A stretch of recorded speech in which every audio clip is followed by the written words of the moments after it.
ਅਸੀਂ ਅਕਸਰ ਕਾਰ ਹੀ ਸੁਣਦੇ ਹਾਂ ਕਿ ਸਿੱਖਾਂ ਨੂੰ 84 ਭੁੱਲ ਜਾਣੀ ਚਾਹੀਦੀ ਆ। ਪੰਥ ਤੇ ਦੂਸ਼ਣਬਾਜ਼ੀ ਕਰਨ ਵਾਲਾ ਸੂਰੀ ਅੰਮ੍ਰਿਤਸਰ ਦੇ ਵਿੱਚ ਜਦੋਂ ਸੋਧਿਆ ਜਾਂਦਾ ਹੈ ਤੇ ਦੁਬਾਰਾ ਤੋਂ ਉਹੀ ਨਾਅਰੇ ਜੋ 1984 ਦੇ ਅਸੀਂ ਰਿਕਾਰਡਡ ਦੇਖੇ ਨੇ, ਉਹੀ ਨਾਅਰੇ ਫਿਰ ਮਾਰੇ ਜਾ ਰਹੇ ਆ ਕਿ ਅਸੀਂ ਸਿੱਖਾਂ ਨੂੰ ਘਰਾਂ ਚੋਂ ਕੱਢ ਕੇ ਮਾਰਾਂਗੇ। ਕੋਈ ਉੱਠਦਾ ਹੈ ਤੇ ਉਹ ਕਹਿ ਦਿੰਦਾ ਹੈ ਕਿ ਅਸੀਂ ਸਿੱਖਾਂ ਨੂੰ 84 ਯਾਦ ਕਰਵਾ ਦਾਂਗੇ। ਸੋ ਸਾਨੂੰ ਇਸ ਗੱਲ ਬਾਰੇ ਸੋਚਣਾ ਪਏਗਾ ਕਿ ਅਸੀਂ ਭੁੱਲਣੀ ਹੈ ਜਾਂ ਯਾਦ ਰੱਖਣੀ ਹੈ। ਯਾਦ ਅਸੀਂ ਇਸ ਕਰਕੇ ਰੱਖਣਾ ਕਿ ਉਹ ਜੋ ਪਹਿਲਾਂ ਹੋਇਆ ਉਹ ਦੁਬਾਰਾ ਰਿਪੀਟ ਨਾ ਹੋਵੇ। ਪੂਰੇ ਭਾਰਤ ਦੇ ਵਿੱਚ ਚਰਚਾਂ ਨੂੰ ਅੱਗ ਲਾਈ ਜਾਂਦੀ ਹੈ। ਆਈ ਕ੍ਰਿਸਮਸ ਬਾਈਬਲ ਸਾੜੀਆਂ ਜਾਂਦੀਆਂ ਨੇ, ਨਨਸ ਦੇ ਰੇਪ ਹੁੰਦੇ ਨੇ। ਇਹਨਾਂ ਦੀਆਂ ਜੋ ਫਾਊਂਡੇਸ਼ਨਸ ਨੇ, ਜੋ ਇਹਨਾਂ ਦੇ ਆਰਗੇਨਾਈਜੇਸ਼ਨਸ ਨੇ, ਉਹਨਾਂ ਦੀ ਫੰਡਿੰਗ ਬੰਦ ਕੀਤੀ ਜਾਂਦੀ ਹੈ ਮੋਦੀ ਸਰਕਾਰ ਵੱਲੋਂ। ਪਰ ਕੀ ਗੱਲ ਇਹਨਾਂ ਦੀ ਜੋ ਕੈਂਪੇਨ ਹੈ ਉਹ ਅੰਮ੍ਰਿਤਸਰ ਦੇ ਵਿੱਚ ਕਿਉਂ ਹੋ ਰਹੀ ਹੈ? ਵਾਹਿਗੁਰੂ ਜੀ ਕਾ ਖਾਲਸਾ, ਵਾਹਿਗੁਰੂ ਜੀ ਕੀ ਫਤਿਹ। ਸਤਿਗੁਰਾਂ ਦੇ ਚਰਨਾਂ ਵਿੱਚ ਹਾਜ਼ਰੀ ਪਾ ਲਈ ਸਾਧ ਸੰਗਤ ਜੀ, ਇੱਕ ਵਾਰੀ ਫਿਰ ਤੋਂ ਫਤਿਹ ਦੀ ਸਾਂਝ ਪਾਈਏ। ਵਾਹਿਗੁਰੂ ਜੀ ਕਾ ਖਾਲਸਾ, ਵਾਹਿਗੁਰੂ ਜੀ ਕੀ ਫਤਿਹ। ਅੱਜ ਜਿਨ੍ਹਾਂ ਦੀ ਯਾਦ ਦੇ ਵਿੱਚ ਅਸੀਂ ਜੁੜ ਬੈਠੇ ਹਾਂ, ਮੇਰੀ ਜ਼ਿੰਦਗੀ ਦੇ ਵਿੱਚ ਉਹ ਕੋਈ ਲਗਭਗ 6-7 ਸਾਲ ਤੋਂ ਆਏ, ਔਰ ਜੋ ਮੇਰੇ ਮਨ ਦੇ ਵਿੱਚ ਉਹਨਾਂ ਦੀ ਛਾਪ ਹੈ ਉਹ TV 84 ਹੀ ਹੈ। ਕਿਉਂਕਿ ਜਦ ਕਦੀ ਵੀ ਮਿਲਣਾ, ਉਹਨਾਂ ਨੂੰ ਦੇਖਣਾ, ਜੋ ਗੱਲਾਂ ਬਾਤਾਂ ਹੋਣੀਆਂ ਉਹ ਵੀ ਸੰਘਰਸ਼ ਦੀਆਂ, ਜਾਂ TV 84 ਨੇ ਕਿੱਥੋਂ ਤੱਕ ਸਫ਼ਰ ਤੈਅ ਕਰ ਲਿਆ, ਕੀ ਕਰ ਲਿਆ, ਅੱਗੇ ਕੀ ਹੋਣਾ, ਕਿਵੇਂ ਕਰਨਾ। ਇਹੀ ਗੱਲਾਂ, ਇਹੀ ਯਾਦਾਂ ਅੱਜ ਮੇਰੇ ਮਨ ਦੇ ਵਿੱਚ ਨੇ, ਜੋ ਮੈਨੂੰ ਡਾਕਟਰ ਰਣਜੀਤ ਸਿੰਘ ਹੋਣਾ ਦਾ ਨਾਮ ਸੁਣ ਕੇ ਆਉਂਦੀਆਂ ਨੇ। ਸੋ ਹੁਣ ਅਸੀਂ ਜੇ ਗੱਲ ਕਰਦੇ ਹਾਂ ਕਿ ਜੋ ਉਹਨਾਂ ਦਾ ਸੁਪਨਾ ਸੀ, ਜੋ ਉਹਨਾਂ ਦੇ ਜੀਵਨ ਦਾ ਇੱਕ ਬਹੁਤ ਵੱਡਾ ਅੰਗ ਸੀ, TV 84, ਇਹ ਸਾਡੇ ਲਈ ਕੀ ਅਹਿਮੀਅਤ ਰੱਖਦਾ ਹੈ? ਕਿਉਂਕਿ ਅਸੀਂ ਅਕਸਰ ਕਾਰ ਹੀ ਸੁਣਦੇ ਹਾਂ ਕਿ ਸਿੱਖਾਂ ਨੂੰ 84 ਭੁੱਲ ਜਾਣੀ ਚਾਹੀਦੀ ਆ। ਕੋਈ ਉੱਠਦਾ ਹੈ ਤੇ ਉਹ ਕਹਿ ਦਿੰਦਾ ਹੈ ਕਿ ਅਸੀਂ ਸਿੱਖਾਂ ਨੂੰ 84 ਯਾਦ ਕਰਵਾ ਦਾਂਗੇ। ਸੋ ਸਾਨੂੰ ਇਸ ਗੱਲ ਬਾਰੇ ਸੋਚਣਾ ਪਏਗਾ ਕਿ ਅਸੀਂ ਭੁੱਲਣੀ ਹੈ ਜਾਂ ਯਾਦ ਰੱਖਣੀ ਹੈ, ਜਾਂ ਜਿਹੜੇ ਪਹਿਲਿਆਂ ਨੇ ਕੀਤਾ ਸੀ 84 ਦਾ ਘੱਲੂਘਾਰਾ, ਕਿ ਉਹਨਾਂ ਦੇ ਯਾਦ ਕਰਾਏ ਯਾਦ ਰੱਖਣੀ ਹੈ, ਜਾਂ ਸਾਡੀ ਵੀ ਕੋਈ ਜ਼ਿੰਮੇਵਾਰੀ ਬਣਦੀ ਹੈ ਕਿ ਅਸੀਂ ਆਪਣੇ ਅਗਲੇ ਯੂਥ ਨੂੰ ਕੁਝ ਦੱਸੀਏ। ਤੇ ਯਾਦ ਰੱਖਣੀ ਹੈ ਤੇ ਕਿਉਂ ਰੱਖਣੀ ਹੈ? ਖਾਲਸਾ ਜੀ, ਪਿਛਲੇ ਸਮੇਂ ਦੇ ਵਿੱਚ ਤੁਸੀਂ ਹਫ਼ਤਾ 2 ਹਫ਼ਤੇ ਪਹਿਲਾਂ ਦੇਖਿਆ ਹੋਵੇਗਾ ਕਿ ਪੰਥ ਤੇ ਦੂਸ਼ਣਬਾਜ਼ੀ ਕਰਨ ਵਾਲਾ ਸੂਰੀ ਅੰਮ੍ਰਿਤਸਰ ਦੇ ਵਿੱਚ ਜਦੋਂ ਸੋਧਿਆ ਜਾਂਦਾ ਹੈ ਤੇ ਦੁਬਾਰਾ ਤੋਂ ਉਹੀ ਨਾਅਰੇ ਜੋ 1984 ਦੇ ਅਸੀਂ ਰਿਕਾਰਡਡ ਦੇਖੇ ਨੇ, ਉਹੀ ਨਾਅਰੇ ਫਿਰ ਮਾਰੇ ਜਾ ਰਹੇ ਆ ਕਿ ਅਸੀਂ ਸਿੱਖਾਂ ਨੂੰ ਘਰਾਂ ਚੋਂ ਕੱਢ ਕੇ ਮਾਰਾਂਗੇ।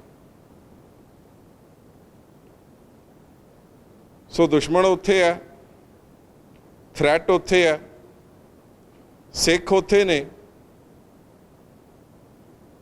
ਤੇ ਜੋ ਬਾਹਰ ਵੱਸਦਾ ਸਿੱਖ ਪਹਿਲਾਂ 84 ਤੋਂ ਪੀੜਤ ਆਇਆ ਬਾਹਰ, ਉਹ ਕਿੱਥੇ ਖੜਾ ਹੈ ਅੱਜ? ਸਾਡਾ ਅਸੀਂ ਕੀ ਸਿੱਖਿਆ? ਅਸੀਂ ਕਹਿੰਦੇ ਹਾਂ ਕਿ ਕੌਮ ਪੜ੍ਹ ਲਿਖ ਗਈ ਹੈ, ਸਾਡੇ ਬੱਚੇ ਪੜ੍ਹ ਲਿਖ ਗਏ ਨੇ, ਪਰ ਅਸੀਂ ਸਿੱਖਿਆ ਕੀ? ਯਾਦ ਅਸੀਂ ਇਸ ਕਰਕੇ ਰੱਖਣਾ ਕਿ ਉਹ ਜੋ ਪਹਿਲਾਂ ਹੋਇਆ ਉਹ ਦੁਬਾਰਾ ਰਿਪੀਟ ਨਾ ਹੋਵੇ। ਪਰ ਮੇਰੇ ਖਿਆਲ ਦੇ ਨਾਲ ਅਸੀਂ ਅਜਿਹਾ ਕੁਝ ਵੀ ਅਜੇ ਤੱਕ ਕਰ ਨਹੀਂ ਸਕੇ ਕਿ 84 ਜਿਹੜੀ ਉਹ ਨਾ ਦੁਹਰਾਈ ਜਾਵੇ। ਜੇ 84 ਦਾ ਨੀਂਹ ਪੱਥਰ 1978 ਦੇ ਵਿੱਚ ਉਹਨਾਂ ਨਰਕਧਾਰੀਆਂ ਦੇ ਕੋਲੋਂ ਰਖਵਾਇਆ ਸੀ, ਤੇ ਉਹਨਾਂ ਕੋਲ ਡੇਰੇ ਅੱਜ ਬਹੁਤ ਨੇ, ਉਹ ਚਾਹੇ ਰਾਧਾ ਸੁਆਮੀ ਹੋਣ, ਚਾਹੇ ਸੱਚਾ ਸੌਦਾ ਹੋਵੇ। ਹੈਰਾਨੀ ਦੀ ਗੱਲ ਇਹ ਹੈ ਕਿ ਪੂਰੇ ਭਾਰਤ ਦੇ ਵਿੱਚ ਚਰਚਾਂ ਨੂੰ ਅੱਗ ਲਾਈ ਜਾਂਦੀ ਹੈ, ਆਈ ਕ੍ਰਿਸਮਸ ਬਾਈਬਲ ਸਾੜੀਆਂ ਜਾਂਦੀਆਂ ਨੇ, ਨਨਸ ਦੇ ਰੇਪ ਹੁੰਦੇ ਨੇ।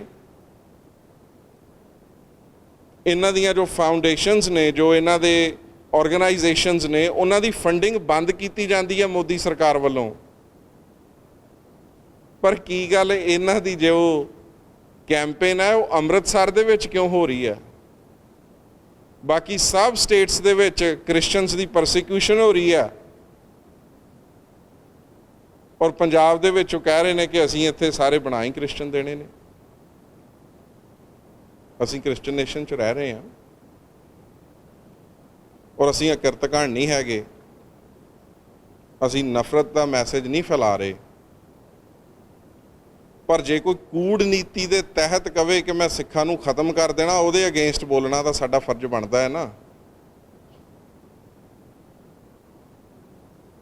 ਖਾਲਸਾ ਜੀ, ਜਿਹੜੇ ਕ੍ਰਿਸਚਨਸ ਨੂੰ ਮਾਰ ਰਹੇ ਨੇ ਉਹ ਸਭ ਮੋਦੀ ਦੇ ਯਾਰ ਨੇ,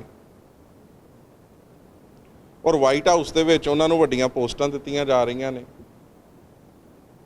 ਜੇ ਅਸੀਂ ਕੁਝ ਹੋਰ ਨਹੀਂ ਕਰ ਸਕਦੇ, ਘੱਟੋ ਘੱਟ ਇੰਨੀ ਆਵਾਜ਼ ਤਾਂ ਉਠਾ ਦਈਏ ਕਿ ਭਾਈ ਤੁਹਾਡਾ ਅਮਰੀਕਨ ਟੈਕਸ ਪੇਇੰਗ ਡਾਲਰ ਜਿਹੜਾ ਆ ਇਹ ਇੰਡੀਆ ਦੇ ਵਿੱਚ ਕ੍ਰਿਸਚਨਾਂ ਨੂੰ ਮਾਰ ਰਿਹਾ ਆ, ਨਾਲ ਸਾਨੂੰ ਵੀ ਮਾਰ ਰਿਹਾ ਆ। ਉਸ ਤਾਕਤ ਜਿਹਨੂੰ ਤੁਸੀਂ ਨਿਊਕਲੀਅਰ ਪਾਵਰ ਕਹਿੰਦੇ ਜੇ, ਉਹਦੇ ਹੱਥ ਜਿਹੜੇ ਨੇ ਉਹ ਖੂਨ ਨਾਲ ਰੰਗੇ ਹੋਏ ਨੇ, ਹੱਥਿਆਂ ਦੇ ਖੂਨ ਦੇ ਨਾਲ। ਅਸੀਂ ਘੱਟੋ ਘੱਟ ਇੰਨਾ ਕੰਮ ਤਾਂ ਕਰ ਹੀ ਸਕਦੇ ਹਾਂ ਨਾ, ਜੇ ਜ਼ਿਆਦਾ ਨਹੀਂ ਕਰ ਸਕਦੇ। ਬਾਕੀ ਅਸੀਂ ਅਕਸਰਕਾਰ ਯਹੂਦੀਆਂ ਦੀ ਐਗਜ਼ਾਮਪਲ ਦਿੰਦੇ ਹਾਂ ਕਿ ਯਹੂਦੀ ਬਹੁਤ ਅਗਾਂਹ ਵਧੂ ਕੌਮ ਹੈ, ਪਰ ਖਾਲਸਾ ਜੀ ਯਹੂਦੀਆਂ ਨੇ ਪੈਸਾ ਕਮਾਇਆ ਵੀ ਹੈ ਤੇ ਪੈਸਾ ਲਾਇਆ ਵੀ ਬਹੁਤ ਹੈ। ਅੱਜ ਕੱਲ੍ਹ ਅਜੇ ਇਲੈਕਸ਼ਨ ਹੋ ਕੇ ਹਟੀ ਆ, ਔਰ 2024 ਦੇ ਜਿਹੜੇ ਸੱਦੇ ਨੇ ਉਹ ਯਹੂਦੀਆਂ ਨੇ ਆਪਣਾ ਪਹਿਲੇ ਸੱਦੇ ਦੇ ਦਿੱਤੇ ਨੇ ਨਵਾਡਾ ਦੇ ਵਿੱਚ। ਇੱਕ ਆਰਗੇਨਾਈਜੇਸ਼ਨ ਨੇ ਜਿਹਦੇ ਵਿੱਚ ਜਿੰਨੇ ਵੀ ਰਿਪਬਲਿਕਨ ਸਾਈਡ ਤੋਂ ਫਰੰਟ ਰਨਰ ਨੇ ਉਹ ਸਾਰੇ ਹੀ ਜਾ ਰਹੇ ਨੇ ਟਰੰਪ ਨੂੰ ਛੱਡ ਕੇ। ਉਹ ਚਾਹੇ ਗਲੈਨ ਯੰਕਿਨ ਹੋਵੇ, ਉਹ ਚਾਹੇ ਮਾਈਕ ਪੈਂਸ ਹੋਵੇ, ਪਰ ਸਾਡਾ ਵੀ ਖੂਨ ਕੋਈ ਘੱਟ ਤਾਂ ਨਹੀਂ ਡੁੱਲਿਆ। ਪਰ ਅਸੀਂ ਉਸ ਡੁੱਲੇ ਖੂਨ ਦੀ ਕੀਮਤ ਕੀ ਪਾ ਰਹੇ ਹਾਂ? ਬੜੀ ਚੰਗੀ ਗੱਲ ਹੈ ਕਿ ਸਾਡੇ ਬੱਚੇ ਕਾਲਜਸ ਯੂਨੀਵਰਸਿਟੀਜ਼ ਦੇ ਵਿੱਚ ਜਾ ਰਹੇ ਨੇ, ਬਟ ਉਹ ਵਾਪਸ ਕਮਿਊਨਿਟੀ ਨੂੰ ਕੀ ਦੇ ਰਹੇ ਨੇ? ਜੋ ਸਾਡੇ ਮਾਂ-ਬਾਪ ਦੀ ਜਨਰੇਸ਼ਨ ਸੀ, ਉਹ ਜਦੋਂ ਪੰਜਾਬ ਤੋਂ ਆਈ, ਉਹਨਾਂ ਨੇ ਪੰਜਾਬ ਨੂੰ ਬਹੁਤ ਕੁਝ ਦਿੱਤਾ। ਬਿਨਾਂ ਡਾਕੂਮੈਂਟਸ ਤੋਂ, ਬਿਨਾਂ ਕਿਸੇ ਪੈਸੇ ਤੋਂ, ਬਿਨਾਂ ਇੱਥੋਂ ਦੀ ਅੰਗਰੇਜ਼ੀ ਭਾਸ਼ਾ ਤੋਂ ਬਗੈਰ ਉਹ ਇਸ ਧਰਤੀ ਤੇ ਆਏ। ਉਹਨਾਂ ਕਾਗਜ਼ ਵੀ ਬਣਾਏ, ਉਹਨਾਂ 4 ਛਿੱਲੜ ਵੀ ਇਕੱਠੇ ਕੀਤੇ, ਉਹਨਾਂ ਸਾਨੂੰ ਵੀ ਇੰਨੇ ਜੋਗਾ ਕਰ ਦਿੱਤਾ ਕਿ ਅਸੀਂ ਅੱਜ ਤੁਹਾਡੇ ਚਰਨਾਂ ਦੇ ਵਿੱਚ ਬੇਨਤੀਆਂ ਕਰ ਸਕੀਏ।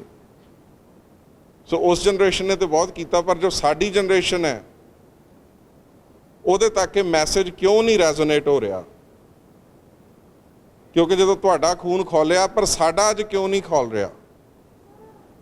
ਇਹ ਬਹੁਤ ਵੱਡਾ ਚਿੰਤਾ ਦਾ ਵਿਸ਼ਾ ਹੈ, ਔਰ ਸਾਨੂੰ ਘਰ ਘਰ ਦੇ ਵਿੱਚ ਇਸ ਚੀਜ਼ ਦੀ ਬੈਠ ਕੇ ਵਿਚਾਰ ਕਰਨੀ ਚਾਹੀਦੀ ਹੈ ਬੜੇ ਠੰਡੇ ਦਿਮਾਗ ਦੇ ਨਾਲ। ਕੋਈ ਇਹਦੇ ਤੇ ਆਪਾਂ ਕੋਈ ਕਲਾ ਕਲੇਸ਼ ਨਹੀਂ ਕਰਨਾ, ਜਾਂ ਕਿਸੇ ਦਾ ਕਸੂਰ ਨਹੀਂ ਕੱਢਣਾ, ਕਿਸੇ ਤੇ ਉਂਗਲ ਨਹੀਂ ਉਠਾਉਣੀ, ਪਰ ਇਹ ਸਾਡੇ ਸਾਰਿਆਂ ਦੇ ਲਈ ਬਹੁਤ ਵੱਡਾ ਇੱਕ ਚਿੰਤਾ ਦਾ ਵਿਸ਼ਾ ਆ